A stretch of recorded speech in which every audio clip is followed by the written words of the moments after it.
100-րդ մեդքասթն ենք նկարում։ Մարդ իր մասնագիտությունը գտնի էլ իրան սրտին մոտ։ Եթե հնարավոր է, ապա ոնց, եթե հնարավոր չի, ապա ոնց հնարավոր չի։ Նաստավնիկ լինի, որը քեզ ճիշտ ուղղություն է տալի ու գիտելիք է տալի։ Պետք է ասեմ դեղապատ, ոչ դեղապատ, դե չգիտեմ, չեմ սովորել։ Չկա հորմոնալ համակարգի խանգարում, չկա էնդոմետրիոզ։ Գրքում գրած չի։ Այս վերքի ժամանակ վերքը այսենց որ կարե է։ Այս բարակամ անպայման կատարում է հիստերոռեզեկտոսկոպիա։ Ու երկրորդ բանը աղջիկ ջան կամուսնանաս կանցնի։ Հաղորդության ընթացքում պետք է չափավոր սնվել, այսինքն առողջ սնվել։ Արունա գալի, ինչ անեմ, ես ասում եմ վազեք հիվանդանոց, դուք ինչ կասեք։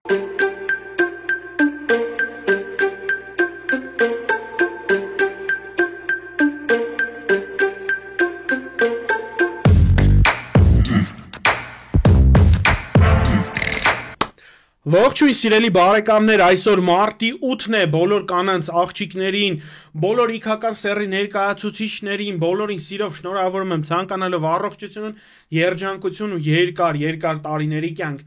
Բայց այսօր ոչ միայն մարտի 8-ը, այլ նաև տոնը մեր Spin Ideas Agency-ի համար, Dr. Stroom-ի համար, քանի որ 100-րդ մեդքասթն ենք նկարում։ Այո, սիրելիներս, արդեն 100 շաբաթ շարունակ դուք ամեն 12-ից ամեն շաբաթ օր նայում եք մեդքասթը։ Ու այսօր ունենք հյուր, ով որ առաջինն էր համաձայնվել մեր պիլոտային ծրագրում նկարվել, ով որ առաջինն էր, որ դուխով եկավ չիմանալով թե ինչի հետ գործ ունի, զուտ տենց հավատալով, վստահելով եկավ մեր հաղորդմանը հյուր, դեռ են հին տաղավարը, որին դուք սովոր եք ենել չկար, հիմա Դավիթին խնդրենք մեր մոնտաժնիկին մի քանի կադրեր ստեղ դնի հին հաղորդումից։ Ողջույն սիրելի ինտերնետ, ձեր սիրելի բժիշկ Դավիթ Տոնոյանն է, Dr. Stroom-ն է ու մեր նոր հաղորդաշարը, որի անունն է Medcast։ Այսօրվա մեր հյուրն է իմ շատ լավ գոլեգա, առաջին բժիշկ բլոգերը Պավել Ալեգովիչ Սոցկին։ Բարև Պավել Ալեգովիչ։ Ողջույն Դավիթ ջան, ողջույն, շատ հաճելի է։ Ուսամ ձեր դուրը եկավ կադրերը մեր հաղորդման, իսկ այսօրվա մեր հյուրը, ինչպես տեսակ կտրած կտորից, Պավել Սոցկինը, բժշկական գենետիկայի ու առողջության առաջնային պահպանման կենտրոնից, իմ լավ ընկերը, իմ գոլեգան, Մարտում հետ ուսուսի տված աշխատում ենք։ Նայեք նախորդ հաղորդումը, եթե ուզում եք իմանաք Պավելի մասին ավելի շատ մանրամասներ, չնայած իրան ով չճանաչում որ։ Սակայն այսօր մի քանի ավելի ունիկալ հաղորդում ենք պատրաստել, քանի որ մարտի 8-ն է։ Հիմա այդ կապակցությամբ 8 հարց ենք պատրաստել գինեկոլոգին, որպեսզի կանայք ավելի իրազեկված լինեն։ Մի հատ բարևենք, Պավել ջան, բարև ձեզ։ Ողջույն դոկտոր Տոնոյան, նախ ուզում եմ շնորհակալություն հայտնեմ հրավերքի համար։ Նույնպես միանում եմ շնորհավորանքներին մեր սիրելի կանանց։ Իրոք որ շատ կարճ ժամանակահատված անցավ մեր առաջին 100 շաբաթ։ 100 շաբաթ, բայց այս 100 շաբաթում հաղորդումը այնքան փոփոխվեց, այնքան հետաքրքիր դառավ, ու այնքան նորանոր բաներ ձեր թիմը մտածեց, ստեղծեց, որ բրավո, իրոք հիանում ենք բոլորս։ Մերսի շատ, բայց այն անգամ որ չիմանալով ուր եկաք, նկարվեցինք ու ստարտը տվեցինք այս մեդքասթի։ Հիմա ասենք առաջ, հարց համար 1, մեր մարտության 8 հարցերից հենց առաջին ենք ձեզ տալի, ինչքան ժամանակը մեկ կինը պետքա գինեկոլոգի դուռը թակի ու գա հետազոտման։ Խորհրդադրվում առասարակ 6 ամսից գոնե կամ տարին մի անգամ անցնել պրոֆիլակտիկ ստուգում։ Բնականաբար, եթե կա առողջական որևէ խնդիրներ, այստեղ արդեն փոխվում է բնականաբար ժամանակահատվածը եւ կարա շուտ լինի Եվ կարա ավելի ուշ լինի։ Ավելի ուշ լինի։ Ինչ կարգի հետազոտության մասին է, կրեսլոյի վրա զննությունն է, սոնոգրաֆիա անալիզներ։ Նայեք, եթե կինը ապրում է սեռական կյանքով, բնականաբար անցնում է զննություն։ Գինեկոլոգիական աթոռին, այդտեղ կարող լինի նաև պապկսուկ, օնկոցիտոլոգիան եւ պրոֆիլակտիկ օրինակ փոքր կոնքի սոնոգրաֆիա։ Հարց համար 2, որ մեր մարտության երկրորդ հարցը Պավել Սոցկին, որ ուզում ենք տանք, հնարավոր է հղիանալ դաշտանային ցիկլի ժամանակ, եթե հնարավոր է, ապա ոնց, եթե հնարավոր չի, ապա ոնց հնարավոր չի։ Այս հարցը շատ են տալի, իրոք հետաքրքիր է ինքը։ Տեսեք, առաջին 7 օրվա ընթացքում համարվում է համեմատաբար անվտանգ ժամանակահատված, որ օրվանից ենք հաշվում։ Այն օրվանից, որ արունը սկսվել է կնոջ մոտ, դա դաշտանային ցիկլի առաջին օրն է, եւ առաջին 7 օրը համարվում է համեմատաբար անվտանգ, բայց այս ամեն ինչը պայմանավորված է լինում կնոջ մոտ ցիկլի կարճ լինելով կամ երկար։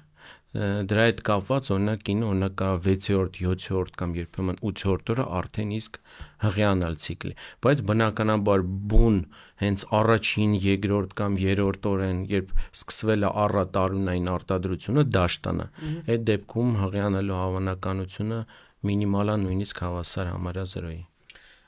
Երրորդ հարցը։ Կանայք շատ են գրում, հարցնում, չգիտես, ինձ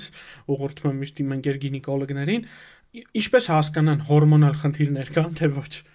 Կամ լինում է չէ՞ գասին եկել եմ հորմոններս ստուգեմ։ Հորմոններս հա էդի արտահայտված բանը շատ են տալի այդ հարցը։ Իրականում կինը նկատում է, որ իր մոտ ինչ-որ մի բան այն չի, առաջին հերթին ցիկլի խանգարումով։ Բայց ոչ միայն ցիկլի, նաև կարա լինի գիրացում, ավելնորդ քաշ հավաքի սկսի շուտ-շուտ, մազակալում լինի, այսինքն դունչի հատվածում, կրծքերի շուրջ եւ այլն, այսինքն զոնաներով անդրագեն։ Պայմանավորված լինի ակնեով, ցավոտ դաշտանով կամ օրինակ ցավերով, նույնիսկ փոքր կոնքի հատվածում, երբ որ ցիկլը խանգարվում է կամ օրինակ հորմոնալ խանգարում կա, սկսում են կիստաներ առաջանալ եւ այլն։ Սրանք այն հիմնական նշաններն են, որոնք ի հայտ են գալիս։ Հարցերը ոնց հասկանում եք տարբեր սպեկտրից sense տալիս են։ Հա, ես ոնց որ բան Instagram-ի հավաքած հարցերն է։ Հա, դա հիմնական ինչը որ տալիս ենք։ Ու հաջորդ հարցը որ կուզեմ տամ, էլի շատ այտենց կարևոր հարցերից մեկը։ 4-րդ հարցը, հուսամ ձեզ հետաքրքիր է։ Շատ։ Այս այն ամենատարածված հարցերն է, որ Այո։ թվում է ձեր գործում շատ է հանդիպում, բայց ավելի լավ է ձեզ պրոֆեսիոնալ կարծիքը լսեն։ 4-րդ հարցը։ Ինչից կարա կինը ունենա ցածր լիբիդո, այսինքն չուզենա սեռական ցանկության նվազում լինի, ինչ ֆիզիոլոգիական ու հոգեբանական խնդիրներ կարող են ընկածել լինեն հիմքում։ Պատճառը համար 1, նոր խոսեցինք, հորմոնալ համակարգի խանգարում։ Երկրորդը պայմանավորված ստրեսով, հոգնածությամբ կամ օրինակ հաճախ ենք հանդիպում հետծննդաբերական շրջանում առաջացած հետծննդաբերական դեպրեսիա կամ երեխայի հետ կապված նորածին հոգնածություն եւ այլն, դրա հետ կապված հաճախ է լինում լիբիդոյի անկումը։ Բացի դրանից այլ օրգան համակարգի հետ կապված տարատեսակ խնդիրներ, երբեմն ուռուցքներ, բարձր պրոլակտինի մակարդակ, օրինակ միկրոադենոմա առկայություն եւ այլն եւ այլն։ Դա ինչը կարա բերի կնոջ մոտ լիբիդոյի անկման։ Այո։ Խեղճ տղամարդիկ։ Այո։ Իդեպ ասեմ որ համարյա նույն պատճառները, բացի ինչ որ կանացի պատճառ, տղամարդկանց պատճառ, հորմոնալ շեղումները, ստրեսը, ծանր դեպրեսիան, նույն տղամարդկանց մոտ էլ լիբիդոյի անկման պատճառ կարա լինի։ Դե ոչ միայն, նաև էրեկտիլ դիսֆունկցիա։ Էրեկտիլ դիսֆունկցիայով էլ կարա արտահայտվի տղամարդը, ու սեռական ցանկությունը չունենա, այդ հիվանդուն է ասում բժիշկ ջան, առաջինս քայլում է, աչուձախ հորմոններս հելնում ինձ էր ուտում, հետո խոսակցության մեջ պարզվում է, որ վերջի մի շաբաթվա մեջ 10 միլիոն կազինոյում փող է կրվել, ու ասում եմ, բնականաբար նիդասեքսուալ լրիվ այդ վիճակն էլ է 10 միլիոնը պետք է փակվի։ Հաստատ։ Հարց համար 5, որը շատ տենց վտանգավոր հարց է, որը էլի ուզում եմ տամ, շատ կարճ մեդքաստ է ստացվում, բայց վտանգավոր։ Հա, ես եմ մոտս հա վտանգավոր հարց է, որ մարդիկ այդ չլսելով շատ են էլի բախվում խնդիրների, վտանգավոր է արդյոք կոնտրացեպցիան, օրալ կոնտրացեպտիվների օգտագործումը կարա վնասի կնոջ առողջությանը, մասնավորապես թե կարճ, թե երկար կոնտրացեպտիվ միջոցները։ Կոնտրացեպտիվները ունեն իրենց ցուցումները եւ հակացուցումները։ Եթե խոսքը գնում է օրինակ կոմբինացված օրալ կոնտրացեպտիվների մասին, հա, դրանք օրինակ բացական կողմերից են արյան խտացնելու հատկությունը։ Օրինակ եթե կնոջ մոտ կա գենետիկ թրոմբոֆիլիա առկայություն, հա, կամ մակարդելության հետ տարատեսակ խնդիրներ, ինքը կակտիվանա այդ հակաբեղմնավորիչի ֆոնի վրա։ Այս պարագայում ճիշտ կլինի արդեն խորհրդակցել բժշկի հետ ու բժիշկը ճիշտ նշանակի, այսինքն օրինակ զուգահեռ նշանակի նաև արյունաջրիկացնող դեղեր։ Անտիկոագուլանտ, ասպիրին, կարդիո կամ կարդիոմագնիլ եւ այլն, որը կպաշտպանի չի թողնի արյունը խտանա։ Նույն պարագայում հղիության ժամանակ էլ, այսինքն եթե կնոջ մոտ արձանագրվում է հղիություն, մենք ունենք հեմոֆիլիա կամ ասում եմ թրոմբոֆիլիա կներեք 1000 անգամ, հա,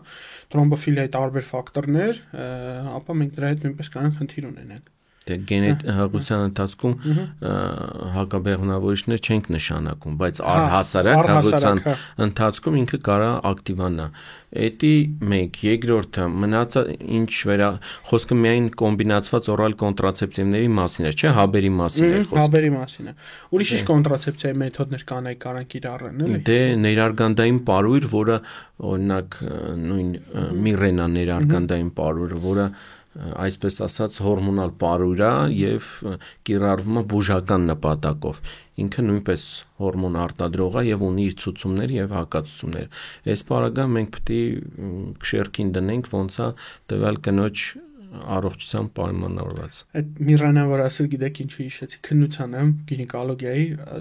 ինչ թաքցնում չի սիրում ես այդ առարկան էլ գինեկոլոգիան կներես հազար անգամ չի սիրում այդ առարկան իմ համար տենց մանան մանկաբարձության պահը ինքը տենց գինեկոլոգիան հենց հետաքրքիր մանկաբարձությունը իրոք շատ անհատական է ու այդ բaragam տես գինեկոլոգիայի հարցը չի սիրում ու հիշում եմ որ ինձ հարցրեցին լավ պատասխանում եմ բայց ուզեցան մի հատ տես հարց տան տես թոթալ հարց տան ասին ինչ ներարգանդային պարույրներ գիտես դե պետք է ասեմ դեղապատ ոչ դեղապատ դե չգիտեմ չեմ սովորել ասում եմ ես չգիտեմ ճիշտն ասած բայց մեր դեղատանը 100 քանի հազարից միրենա կա էդի գիտեմ Իմա սարնը փլվեց լավ պատասխան Բայց մի քիչ ցածր դրեցի 7 ստացել գինեկոլոգիայից քննություն Կարևորը ստացել է ավարտել եմ ամենառոտ գործը եմ գալի այդ մի լիմա չէ որ թեմաներ որ չես հասցնում քննությանը սովորես հետո պրակտիկայի ընթացքում ես բանանում Դե իրականում ամեն մարդ իր մասնագիտությունը գտնի էլ իրան սրտին մոտ Միանշանակ ես արդեն 4-րդ կուրսից գիտեի որ ուրոլոգիա եմ դառնալու իսկ իսկ թվում է դու մանկապարտեզից գիտեի որ գինեկոլոգիա ես դառնալու Դե հա, ես դրան էի գնում Ես պատկերացնում ինչ դեռ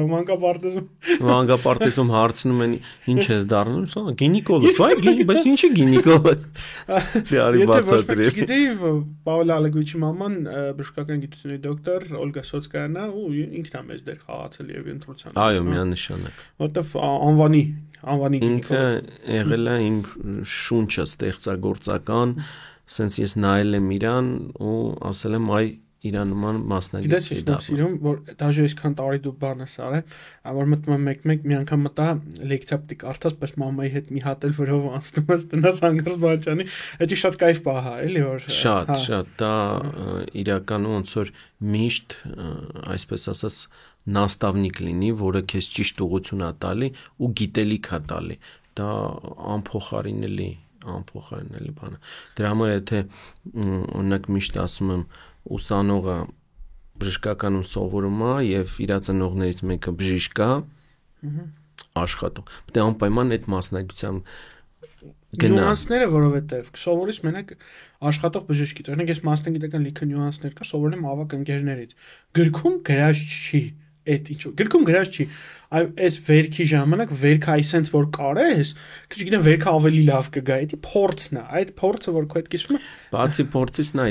երբ գնում ես ինչ-որ մասնագիտություն ես ընտրում ժամանակ պետք է ծախսես իսկ երբ որ քո ծնողներից մեկը այդ մասնագիտության տեր է դու համար այդ ճանապարհը կիսում ես, որտեվ կոպիտ ասած ծամում դնում են բերանը, դել ժամանակ պետք է այդքան ծախսեն։ Այս 100 շաբաթվա մեջ քո տղեկից որ մեկն է որոշ գինեկոլոգ դա։ Բոլորը։ 3 տղան բավլանը, չէ, 3-ն է որոշել են գինեկոլոգ։ Հաստատ։ Գենետիկա երկրորդ հարգը լինելու է։ Մենակ ես եմ մնալու, ուսս կողքս սա գինեկոլոգն է։ Կարելի է միտքը։ Ես առավոտ գործի չեմ տալ։ Մեզ է սառավոտ դուս ենք շելուս Օլգա Լեոնցևնա չթողեց շնորհավոր եմ ձեր մարտյութը ձեզ հիշատակեցինք լիքը ձեզ առողջություն այտենց երանդով հավեսով ոնց ամեն առավոտ գործի են գալի Օլգա Լեոնցևնա ոնց գործի է գալի թողտես տարին շարունակ այդ ամեն ինչը բոլոր ծնողներ հարց համար 6-ը մեր մարտյության հարցերից որ ես ուզում եմ տամ մենք խոսեցինք լիբիդոից մենք խոսեցինք հորմոններից եւ այլն ստուգումներից հիմա կոնտրացեպցիայից խոսեցինք էլի որ շատ տենց տարածված հարց է բժիշկ ջան ամեն դաշտանես անցնում է ցավոտ ու երկրորդ բանը աղջիկ ջան կամուստանաս կանցնի մի հատ այդ կոնցեպցիա հասկանանք ամուստանալը կանցնի կբերի դաշտան այդ դիսմինորեա այդ տիպ ցավերի անցմանը մեկ էլ ինչն է պատճառը ու ոնց պետք է դա հաղթահարել Դերևի այս վերջերս լսել ենք որ բավականին տարածվել է էնդոմետրիոզը պատճառը գիտությունը մինչև վերջ ուսումնասիրված չի, մոտավոր ինչ որ ենթադրություններ կա, հա։ Համար 1 պատճառներից մեկը էնդոմետրիոզն է, որը պետք է հաստատել կամ հերքել։ Դեպ ասեմ, ես վերջից նկատելով ցիստիտով հիվանդ կանայք երբ որ գալիս են, քրոնիկ երկար տարիներ որ դու հարցնես էնդոմետրիոզ կա, ադամներում իրանք արդեն վիրահատություն տարած են էնդոմետրիոզի միզապարկի վրա երբ որ բնականաբար, իսկ էնդոմետրիոզը ոնց մենք գիտենք, որ ինքը ախտարում է փոքր կոնքը, հա, եւ ցավոտ դաշտանի, նույն կիստաների, ադենոմիոզի, այսինքն արգանդի ախտարման պատճառ է հանդիսանում, բայց ոչ միայն ինքը կարա ախտարի բացի նրանից, որ աղիները ախտարի, օրինակ միզուղիները եւ այլն, ու առաջացնի այսինքն լուսանցքը ամբողջովին փակի, երբեմն նաեւ անաղաքային անցել։ Էնդոմետրիոզը երբ որ արգանդի հյուսվածքը անցնում է մյուս օրգանների վրա։ Արգանդի խոռոչի ներսի էնդոմետրիումը սկսում է լորձաթանթի շերտը սկսում է աճել իրան ոչ համապատասխան տեղում, այսինքն արգանդի խոռոչից դուրս ախտարելով մարմինը, ձվարանները եւ փոքր օրգանի փոքր կոնքի օրգանները։ Ցավոտ դաշտանի մյուս պատճառը, որը կնշեք։ Մյուս պատճառներից մեկը դա կարա լինի հորմոնալ համակարգի էլի խանգարումների հետ կապված, օրինակ բարբերաբար ֆունկցիոնալ կիստաներ առաջանան, հա, որոնք ինքնուրույն անցնեն դաշտանից, լինեն ցավի պատճառ։ Բայց կիստան մեծանա սեղմի ինչ որ տեղին, հա, այդ շատ հաճախ նաեւ լինում է անպատճառ ցավոտ դաշտան, որը նորմա է տվյալ կնոջ համար։ Չկա ոչ մի պաթոլոգիա, չկա հորմոնալ համակարգի խանգարում, չկա էնդոմետրիոզ, բայց կա ցավոտ դաշտան։ Ու դա կարա լինի նորմալ տվյալ կնոջ համար։ Ոստեղ մեր օգնությանն է գալի, եթե բնականաբար գտնվել է բուն խնդիրը էնդոմետրիոզախ հորմոնալ համակարգի խանգարումը կամ տարատեսակ օրինակ ինֆեկցիաներ, խլամիդիա եւ բուժում ենք, վերացնում ենք բուն խնդիրը։ Եթե չկա պատճառ, մեր օգնությանն են գալի կոմբինացված օրալ կոնտրացեպտիվները, հակաբեղմնավորիչները բուժական նպատակով, որոնք ամբողջովին վերացնում են ցավոտ դաշտանային ցիկլը։ Պետք է նաև շեշտել, որովհետև կանայք կան, որ ամբողջ ցիկլի ընթացքում տարիներ շարունակ օրինակ իբուպրոֆեն են օգտագործում, որը ինչքան է լավ հակաբորբոքային է, ինքը անիմաստ է, համ երկրորդ ինքը ստամոքսաղիքային համակարգի վրա ընկճում է ցիկլօքսիգենազան ու լուրջ խնդիրների կարող է։ Այո, օրինակ ստանալով հակաբեղմնավորիչներ, ընդամենը 3-4 ամիս կուրս կամ 6, կարելի է ամբողջովին մոռանալ ցավոտ դաշտանի մասին, այսինքն դիսֆենարիա։ Ամուսնանալը օգնում է, որ անցնի։ Դա ամուսնանալը դա հերթական միֆերից է, որ ասում էին կամուսնանաս, խնդիրներ կանցնի, պոլիկիստոզը կանցնի, էնդոմետրիոզը կանցնի եւ այլն։ Սա միֆ է, բացարձակ կապ չունի։ Հա, սեռական կյանքը լավացնում է, ոնց որ կնոջ մոտ սեռական կյանքի հետ կապված շատ բաներ է, հորմոնալ ֆոնն էլ է փոխվում օրգանիզմում, բայց դա չի կարա բուժի բուն հիվանդությունը խնդիրը։ Հարց համար 7։ Երբ որ մոտ գալիս են անպատղության զույգ, այսինքն ամուսինը գալիս է, գինեկոլոգի մոտ եղել է, ունի ավելքաշ, հիմնական առաջի հարցը պոլիկիստոզ ունեք, թե ոչ։ Որտեվ ավելքաշը բերում է հորմոնալ խանգարման, ինքը բերում է պոլիկիստոզ հիվանդության առաջացման եւ այլն։ Ինչքանով եմ ես ճիշտ այդ հարցը տալիս, պոլիկիստոզը բերում է անպատղության, թե ոչ այդ հարցը։ Մի քիչ հարցը մի փոքր այլ ձև կարելի է ձևակերպել, ավելնորդ քաշը չի առաջացնում պոլիկիստոզ։ Պոլիկիստոզը ինքն իրանով գենետիկ հիվանդություն է, որը պայմանավորված է լինում ծվարանների չափսի մեծացմամբ, ծվազատման բացակայությամբ, ասոցիացվում է ավելնորդ քաշի հետ, հորմոնալ համակարգի խանգարման հետ, հիպերանդրոգենիայի հետ կարա ասոցիացվի,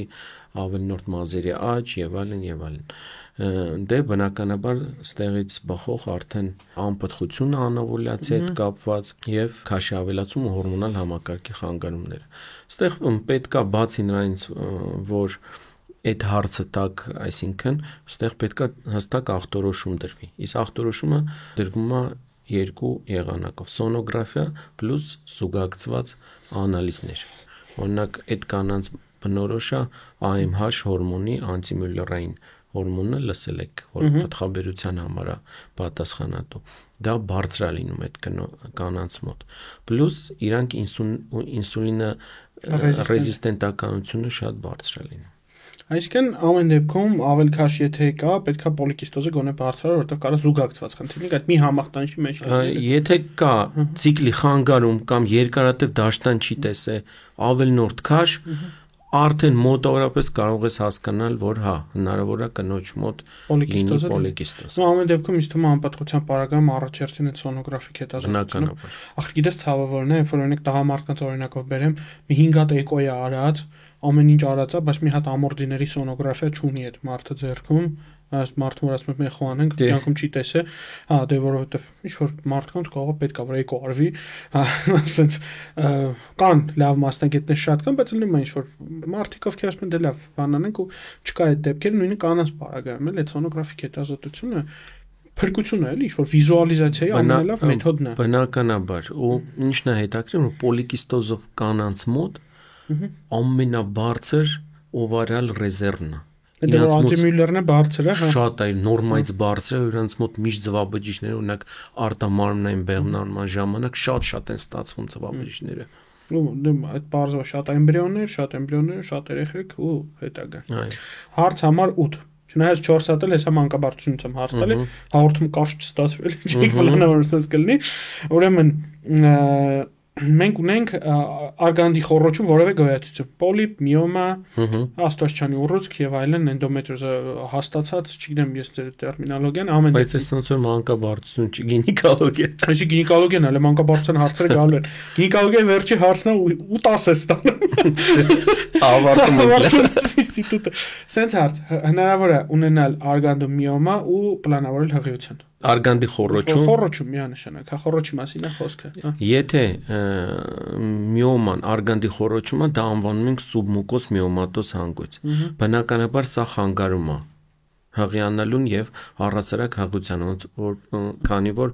օտար մարմին կա արգանդի խոռոչում եւ այդտեղ թե բեղմնարումն է դժվարացած, թե բնականաբար վիժման ռիսկ է, եթե նույնիսկ հղիություն գրանցվի։ Այս պարագայում անպայման կատարվում է հիստերոռեզեկտոսկոպիա եւ հեռացվում է սուբմուկոզ միոմատոզ հանգույցը անկախ իր չափից։ Շատ մերսի հարցերը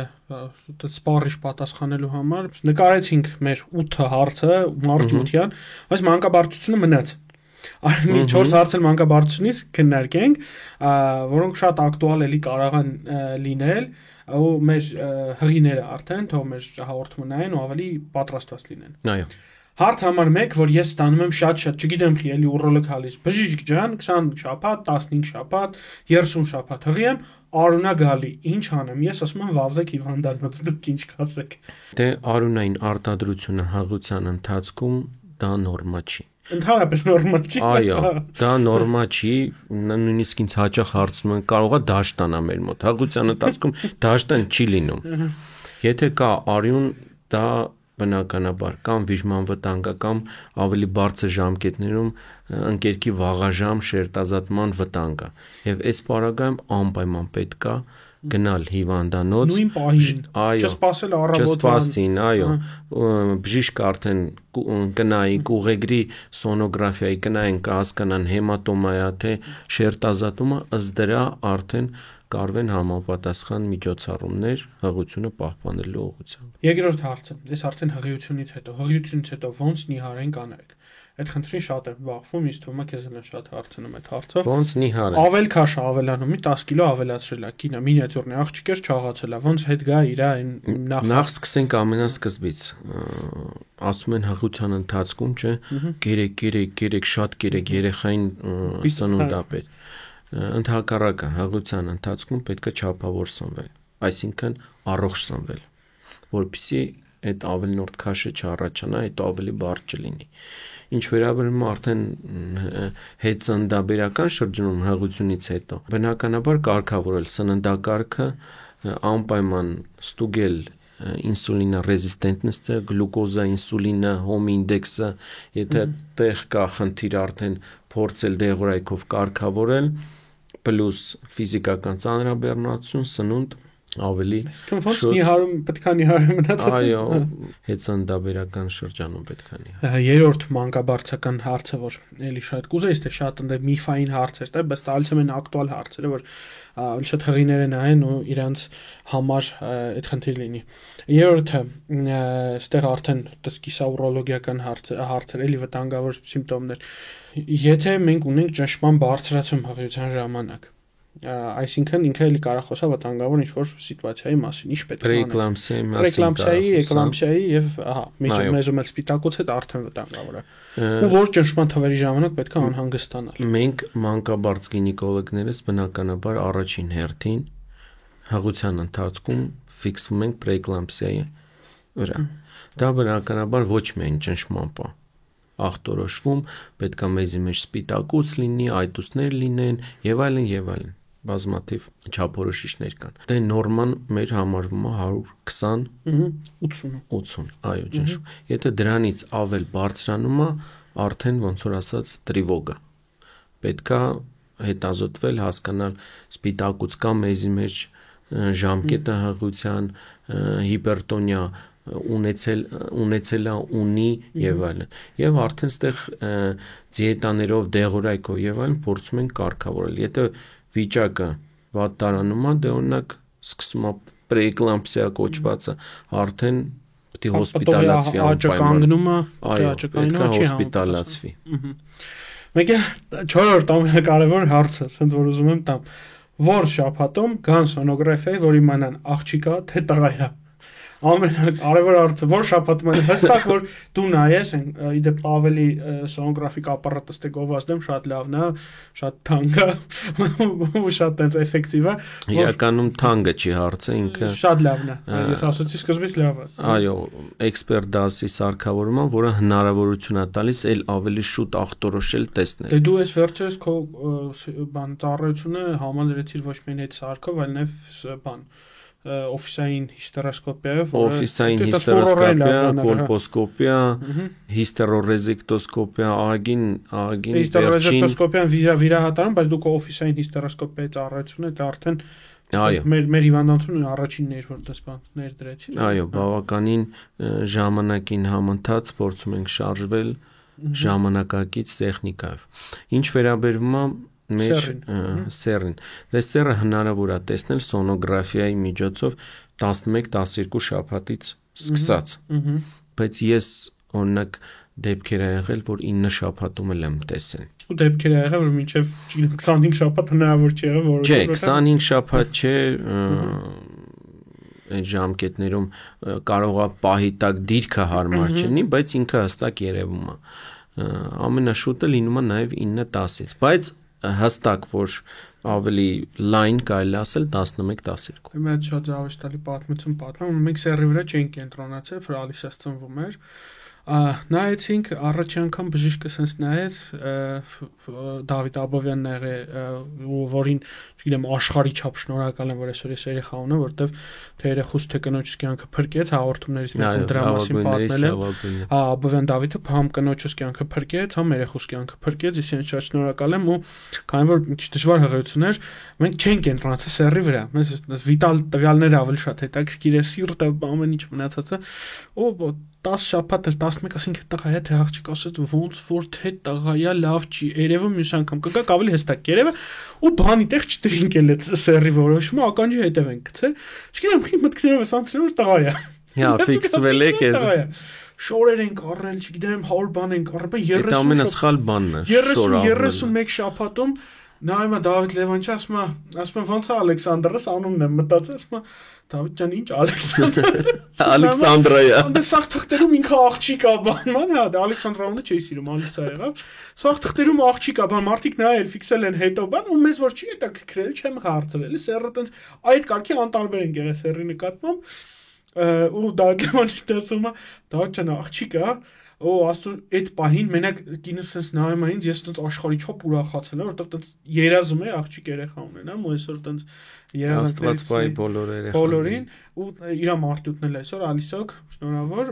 ուրեմն ու իմացանք որ աղջիկ է ու հիմա տենց կանգնել ենք sense Amazon-ից բան եկել այդ պատվերն եկել լիքը տղուշոր սպորտիվ կերպարման ու մեր աղջիկը, բայց ոնց ասեմ, այդ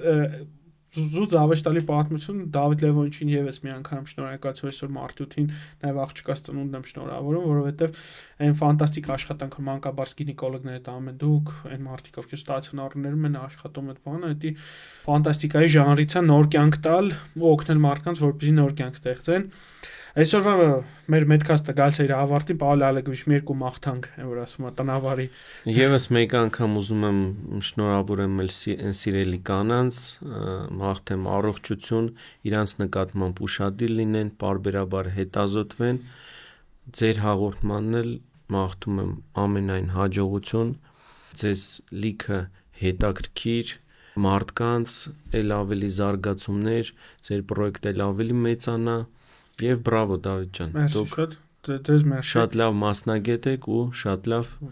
հաղորդավար, հա։ Չգիտեմ, ասել։ Մերսի շատ, հիշեցնեմ մենք նկարում ենք մարտի 8-յան եւ մեդքաստյան 100-րդ հաղորդումը 100 շաբաթ շարունակ Dr. Thrum YouTube-յան ալիքում դուրս է գալի հայերեն լեզվով առաջին ամենամեծ ու ամենապուպուշ հաղորդավարով մեդքաստը սիրելի կանայք եւ աղջիկներ սիրով ձեզ բոլորին շնորհավորում եմ մարտի 8-ի կապակցությամբ մենք երկու տղամարդով քննարկում ենք կանացի հարցեր զուտ նրա համար որովհետեւ մենք ձեզ շատ ենք սիրում ուզում ենք ձեր մեր կողքին միշտ առողջ երջանիկ տնենք որովհետեւ մի հատ լավ խոսք ասում եմ եթե կինը չլինի տղամարդը մոտիվացիա չի ունենա եթե կինը չլինի տղամարդուն պետքա մի շիշ պիվա դիվան ու հեռուստացույց բայց երբ որ քո կողքը կա կին դու ձգտում ես աշխարհը շուռ տաս որովհետեւ դա մեր բնույթը դե ինձ իրենես այսքան ներեցով մեր 100-րդ մեդքաստը կոմենտներում շնորհավորեք ձեր կանանց շնորհավորեք ձեր հարազատ կանանց ոչ լիքը լավ բաներ առողջ եղեք